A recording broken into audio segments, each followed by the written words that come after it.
Good morning, everyone. As I like to say whenever I'm in front of a room full of lawyers, I am a recovering attorney.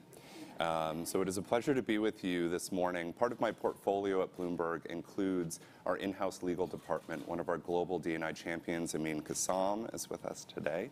And I'm looking forward to the conversation that we're going to have. Before we get into that conversation, we're actually going to take a couple of polling questions. So on your table, you see a little device in front of you. And we're going to answer two questions to frame some of our conversations today. So the first question that we have for you is, on a scale of 1 to 5, how well are diversity and inclusion programs being measured in your organization? 1 being very well. No, the other way around. 1 being poorly. 5 being very well. And we'll see the results coming up on the screen as each of you enter your answers.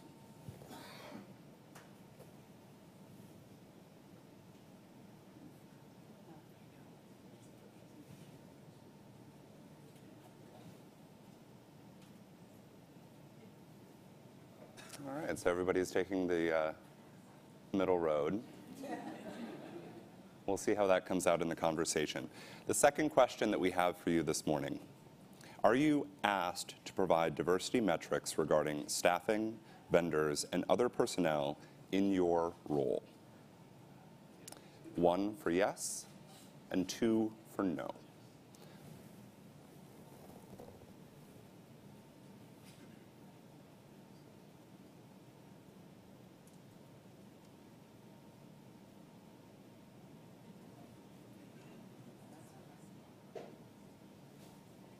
Interesting. Well, let's go ahead and pivot over to the first part of our conversation today. And I'm going to invite some fantastic practitioners up to the stage to join me to preview some of the programs that they are using to drive this conversation forward in their firms and their organizations. So if I say their name, if they could come up. The first is Meredith Fuchs. She's the Financial Services Regulatory Counsel for Capital One. And then Brian Brooks, who is the Executive Vice President, General Counsel, and Corporate Secretary for Fannie Mae. And finally, Karen McCain Borno, who is the Associate General Counsel for Verizon.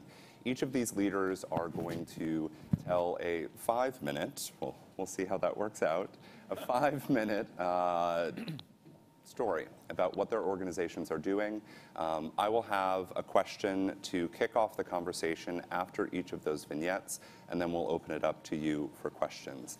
So how about we begin? I'm happy to get us started. My name is Meredith Fuchs. I'm at Capital One, and I've been there for about a year. And what I would like to talk about is a little of some special programs that we've been doing in our legal division.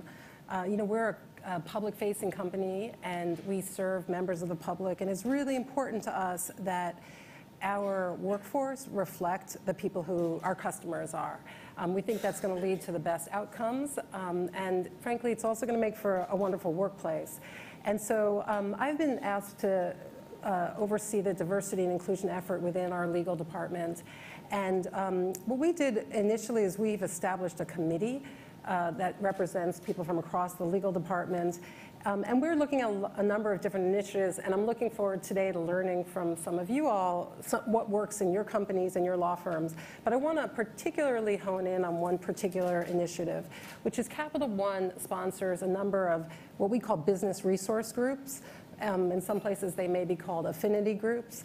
And through those organizations, we have 7 in particular that represent sort of the women's community, Black community, Asian community, LGBTQ community, Hispanic community, and sort of disability community. Many of those business resource groups also sponsor leadership programs. And within legal, we've made a big effort to have our associates get into these leadership programs. And the leadership programs address a few things that you hear are missing and that are issues for people who may not be represented in high numbers in the workplace. So one thing is, when you go into these leadership programs, there is skill building, leadership skills, presence, learn about the business, how to make a presentation.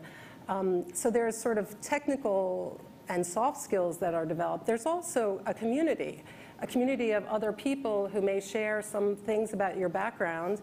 And when you're in the workplace and you are from an underrepresented group, you might walk into meetings and find you're the only person, who is of that sex or of that race or has a disability.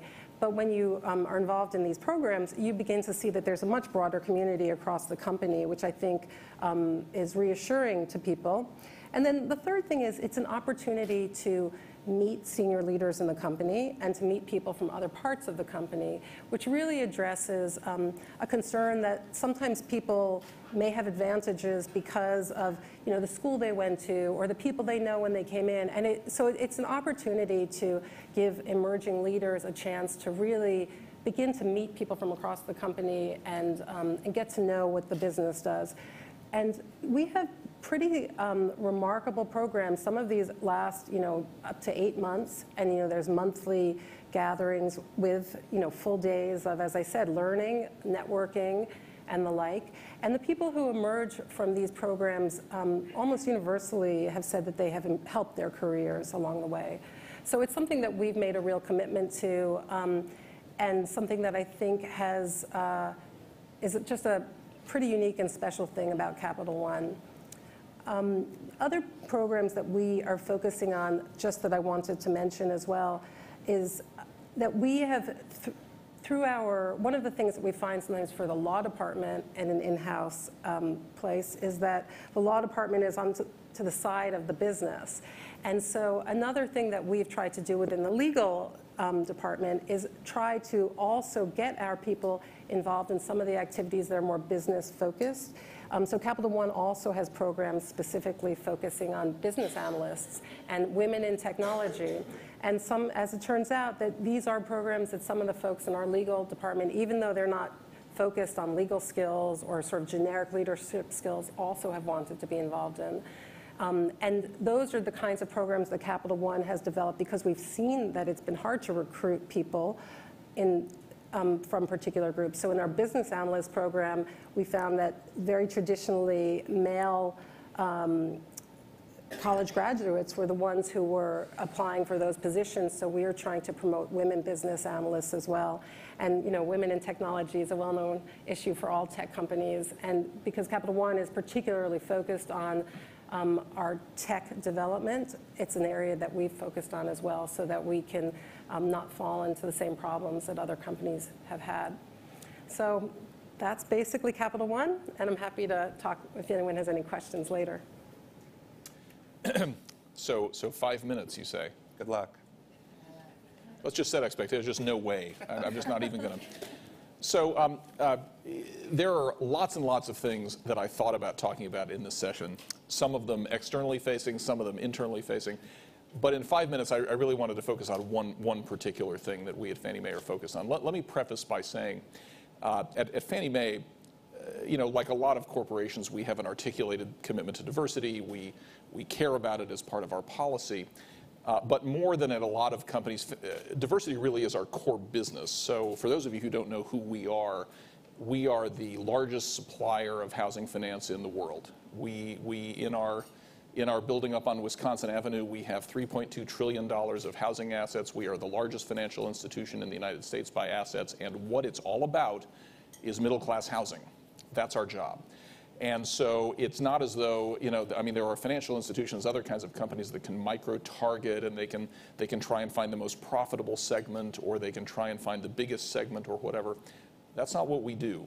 We're about diversity. We are about housing this country and helping Americans build wealth the way that middle-class Americans have always built wealth, which is through home ownership. So this is perhaps more a part of our organic DNA than it would be at a normal profit-making business. We have this mission, okay? And so with that in mind, I stepped into my job as general counsel a little less than 3 years ago with a view that I had formed at a bunch of different places I had worked. And that was basically this. We are, I think, at a point where most people in power in corporations think that they're well beyond racism or sexism. Now, there are exceptions to this, I'm sure we've all experienced, but they think that they are beyond that. And they think the way that they're making choices every day is based on merit. So for any given matter, what they think they're doing when they assign it to a person in their group, whether they're in the legal department or someplace else, is they think they're asking themselves, who's the best securities lawyer I know? Or who's the best mortgage lawyer I know? Or the best disclosure lawyer I know? And they find that person.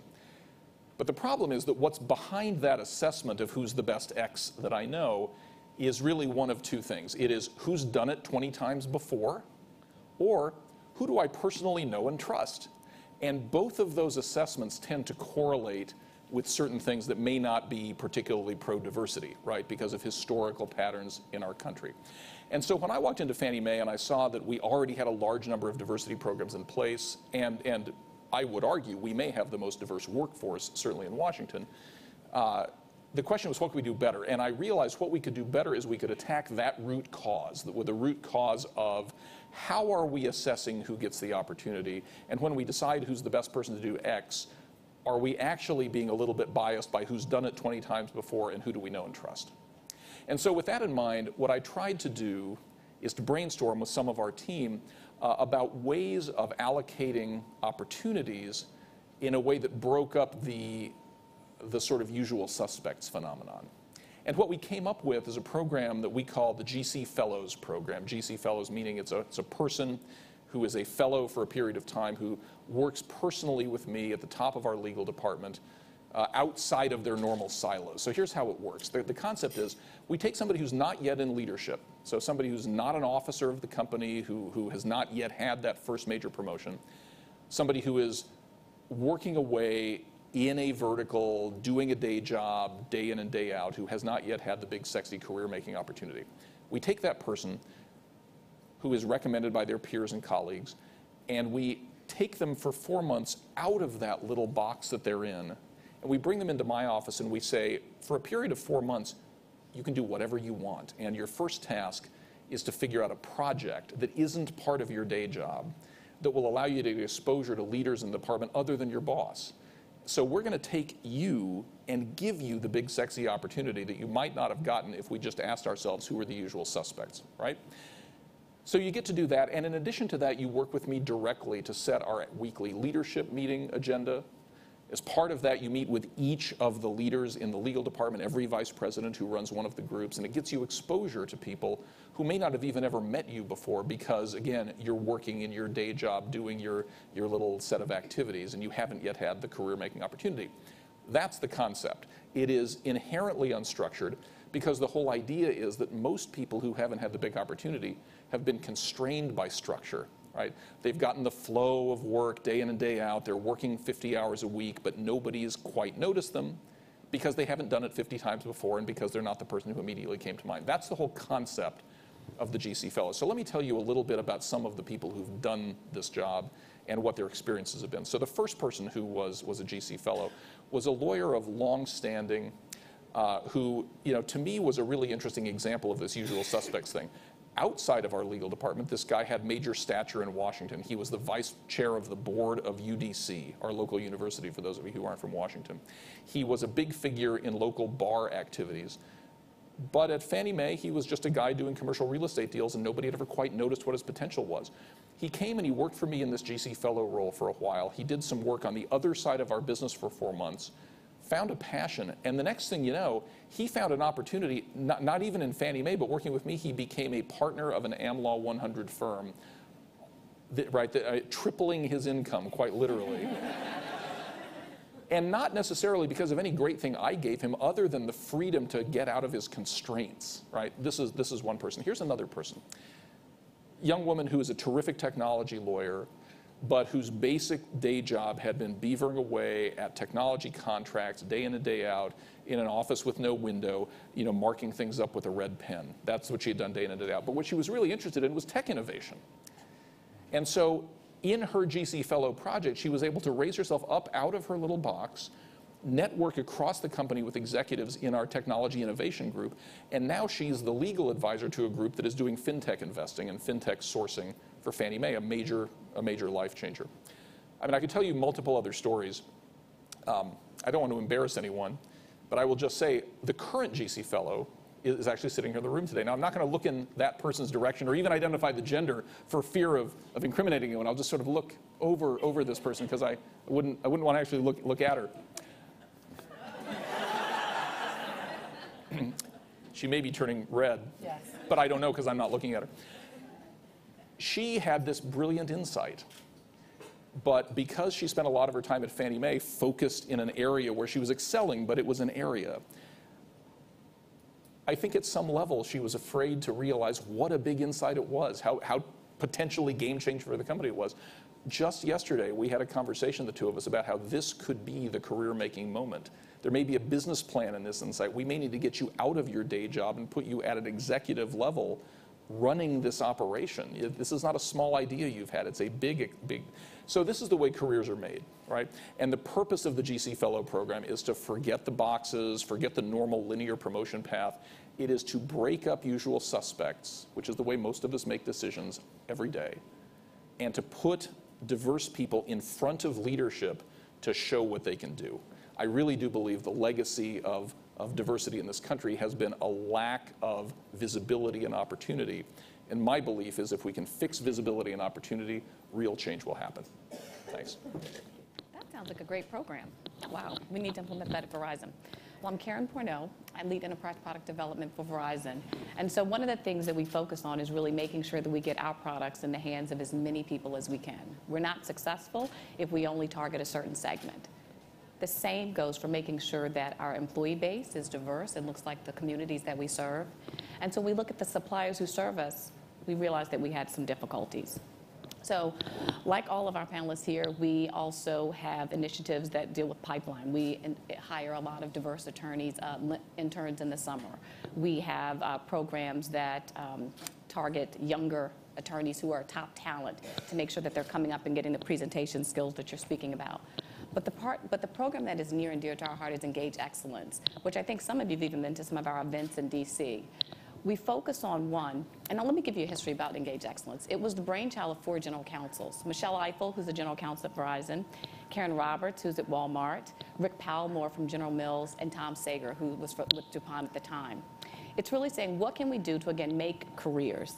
And so with Engage Excellence, we say, who are these wonderful stars that we know are in the law firms? We know they came to law school with us. We know they're there grinding out these products, but they're not getting the visibility. They're not getting the pitches. How do we pull them in front and make sure that they are on material and significant matters that are important to our firms? And so what we've done is we've really intentionally reached out and asked each of our firms, make sure that as you staff our matters, that you staff them with diverse counsel. That as you fill out T360, that's our matter management system, that you identify the ethnicity of those who are providing services to us and that they're doing material things, not administrative work, not document retention, but the things that matter.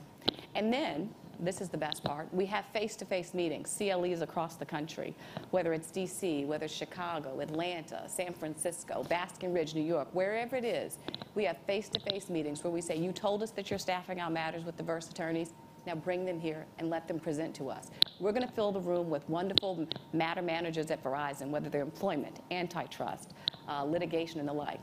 And let us see your talent. And after we see your talent, let's network for a couple of hours and talk about the synergies and how we can potentially use them. I'm happy to say that we have helped a couple careers, and there are a few partners that have benefited from Engage Excellence. But our next level with Engage Excellence is really looking at you all know that there's a large attrition rate for minority women at firms. It's really the highest of all. So minorities left firms in 2016 at a rate of 21%. Unfortunately, 18% of those were women of color, which is up 3% from the prior year. That's unacceptable when you think about the small level. Maybe 3% of all those attorneys at firms are women of color to begin with. So leaving in droves. So how do we target these women who are leaving these AM 100 firms? Well, we go a little bit deeper. Our focus now and in the coming years is really going to be on NAMWOL firms. Many of these women are not leaving the practice of law. What they're doing is leaving the big firms that they don't feel like are invested in their community, in their careers. So now we're saying, as we have these CLE events, bring some of these women with you. Let them present to us. And just recently, I'd say in the past 60 days, we were able to get one of these NAMWOL firms to really handle an arbitration for us. They impressed us.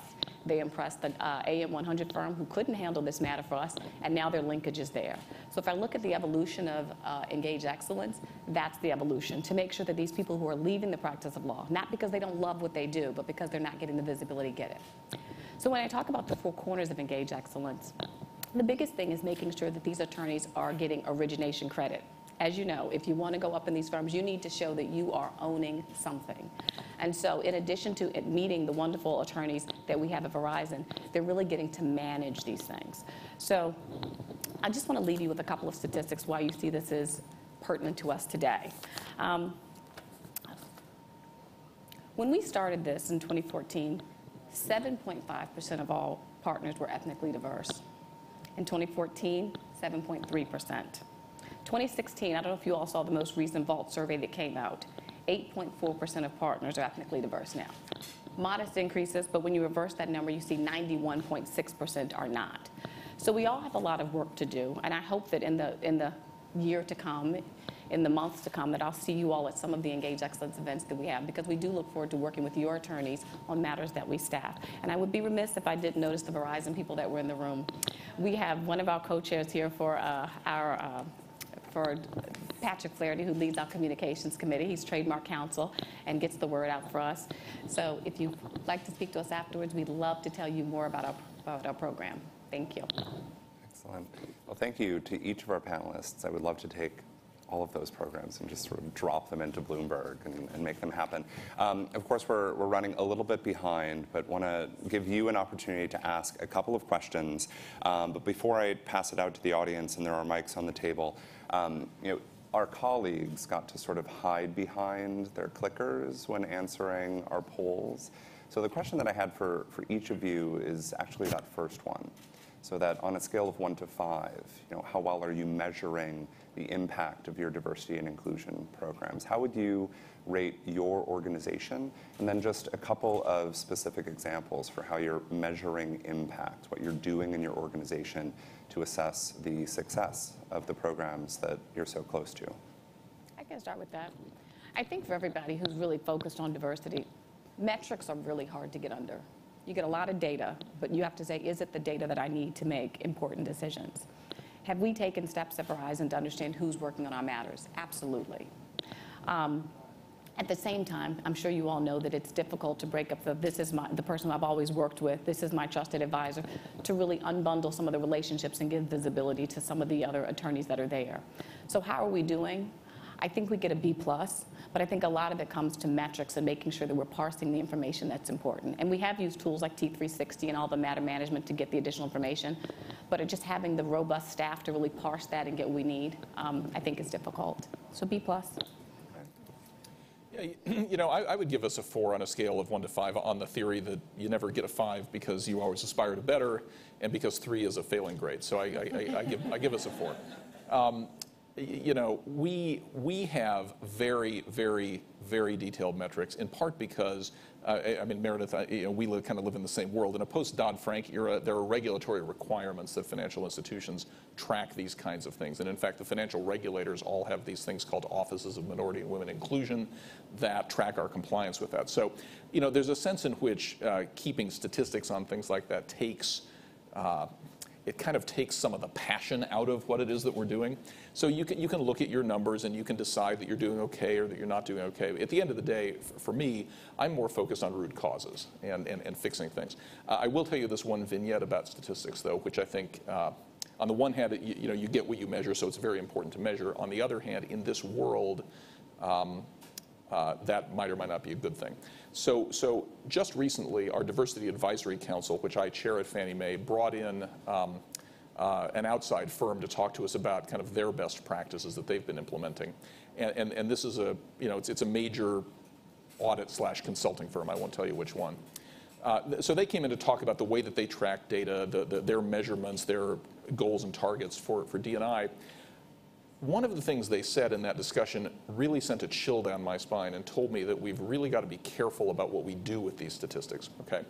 So the story that they told us, and they told us in a room of 20 people, including lawyers, so it's interesting what people will say out loud.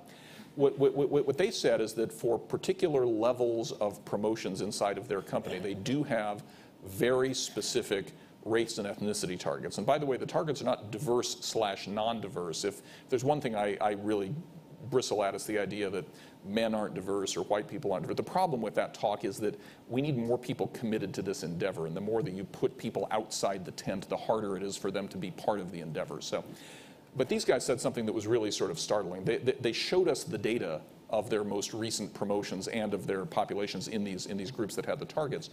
One of the things these guys said is they said their biggest challenge, this is a direct quote from a big firm, their biggest challenge in a particular group of managing directors was they had this is their quote, they had a significant overrepresentation of Asians. And I said, wow, what are you going to do to address that big challenge? I mean, when you start talking about it in those ways, it gets a little bit scary, right? I mean, what diversity is supposed to be about is to overcome a 300-year legacy of legal, discrimination in this country and replicate a world that we would have had that never existed, right? So what you'd want is for people to be judged based on their contribution with fair opportunities and everything else. But if you're actually saying, we got to get rid of 4 Asians this year, this is just a big problem for us, that's a scary world. So it's important to measure, but you got to be careful what you do with some of those measurements, I would say. Yeah, I mean, I feel very good about Capital One's efforts to measure diversity. When we, as Brian mentioned, within the financial services world, there is a lot of pressure to measure. We are asked to measure by our regulators, and so you can do some comparisons. And in fact, Capital One does publish some of its diversity information in its corporate responsibility report. And so when we look at the numbers of our legal group compared to what we know at other institutions, the numbers are pretty good. But what worries me is getting too focused on the numbers, because having people who represent various categories doesn't necessarily mean you're going to be a great legal team or you're going to be a great workplace. So I myself have kind of started to really think much more about the inclusion side of it, and certainly recruiting is hard, finding a good pipeline, finding outside counsel that we think meets our expectations, but really focusing on the inclusion side. Great comments, thank you. A couple of questions from our colleagues in the audience. Yes. I think there's a microphone right at the front of the table.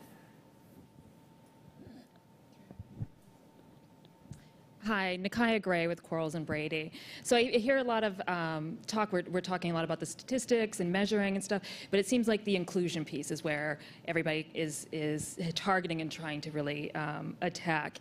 And it's always the issue of the minimization culture, right? We've all become accustomed, we can now look different, we're accepting of that, but we expect everybody to behave the same still. So I'm wondering, what in your organizations are you doing to teach cultural competence and to see value in that people can behave differently and there's actually a business case for that? Well, I'm happy to start on that. We actually, I mean, again, I would say, and I don't personally take credit for this, but Fannie Mae is one of the most forward-thinking diversity organizations I've ever heard of, let alone worked at. And an example of that is we have been giving all of our employees something called somebody tell me what IDI stands for. Does anybody remember any of the Fannie Mae folks here? Nobody remembers? So there's a cultural competency test that has been developed called the IDI, and it actually rates you on that scale, minimization being sort of the 3 grade on the 1 to 5 scale, and adaptation and others being sort of farther up the curve. The definition of these things is minimization basically says, minimization is sort of the 70s era view of diversity that probably we all grew up with, and which at some level is attractive when you articulate it. Minimization says, let's focus on what we all have in common, right? We all have a job to do. I'm gonna pretend like I don't see your sex or your skin color, and we're just gonna focus on what we've got in common. We're all humans, right?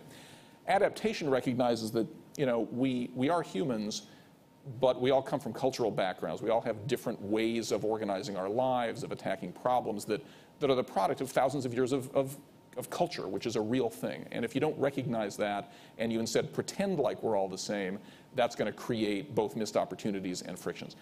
We've been measuring this at Fannie Mae now for almost 3 years, and so talking about what data do we have our scores, so we know where we are. Like in the Fannie Mae legal department, we are approaching a 4, so we're well ahead of minimization. We're not quite at adaptation, but we're very close to that.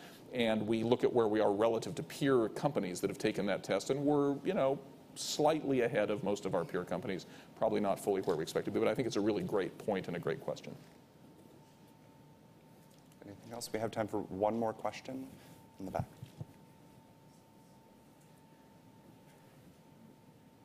Could you hand her the microphone? She's right behind you.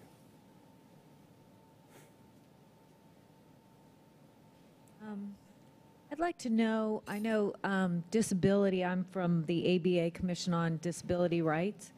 Disability is often not integrated into the diversity and inclusion discussion.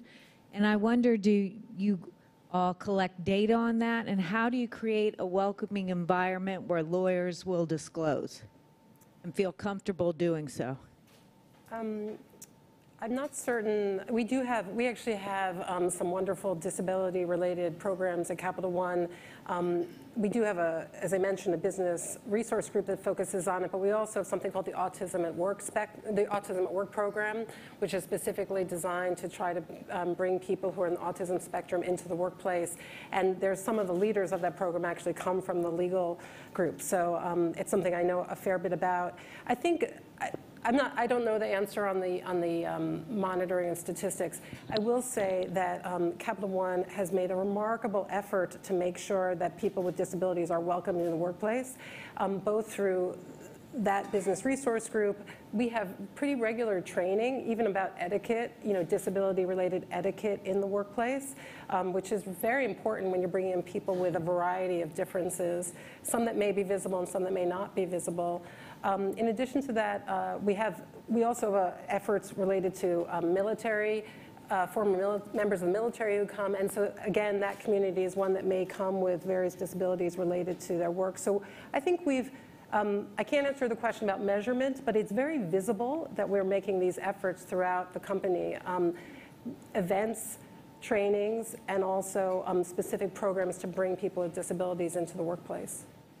And I would just piggyback to that. I can't say specifically that we are tracking, but I do think it's one of the fields that we're tracking in T360. But we have a very active ERG that's focused on persons with disability. We affirmatively reach out to hire them for our intern programs, and the lead for the ERG is actually in the DC area. So there are a lot of different employee engagement activities that happen here as well. But we can follow up with that. That's a great point. Well, I'm sorry for cutting the conversation short, but help me thanking our panelists for their remarks. Thank you.